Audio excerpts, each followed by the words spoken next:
kẹ́ fi kó gbogbo ẹrù yìí kúrò nínú ilé.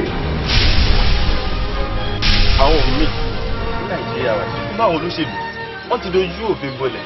òṣèlú máa ń tó dọ́ bí jẹ́ market manager ó ti pàpọ̀ sí. o kí ló fún yín ní assurance pé Miss Florence ló ń jí owó yìí. èyí tó ń gbà sọ̀rọ̀ yẹn bẹ́ẹ̀. ọlọ́kùnrin oṣù kan tẹ́ni máa fún báyìí. má ṣe yẹn wá o èmi àti òjò sọ gbogbo ọ̀rọ̀ tó jọ wọ́n bẹ̀ yẹn o. má kẹ́ fara balẹ̀ bá mi sọ̀rọ̀ má nà. Babu madam. Gani da wannan ba. Mi ni security duka. Torí tẹ bá wo nígbà ìdàgbà ẹ̀ rí pé àwọn ọkùnrin ló pọ̀ jù níta. àkójúsọ àkànjọ àfẹnusọ ibi tí nǹkan ti mọ ara ń tẹ ọ náà.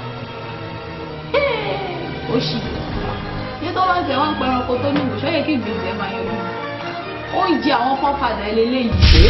ẹ̀kúṣẹ́ irú ọmọ yẹn tó fi lè wá bíbá ìwà bèrè iṣẹ́ kò lè wọlé. tí o bá fi ọwọ́ ẹ̀fọn mi wàá rí ìfẹ́ tó máa rí tí o bá fi ọwọ́ ẹ̀fọn mi wàá gbà tó bá fi ọwọ́ kan mi tí o bá fi ọwọ́ ẹ̀fọn tó bá fi ọwọ́ ẹ̀fọn mi ó lè ọgọ́ olè àwọn tó bá fọwọ́ ẹ̀fọn tó bá fọwọ́ ẹ̀fọn ó lè nílò ìkẹ́kọ̀ọ́ kiri ẹ̀.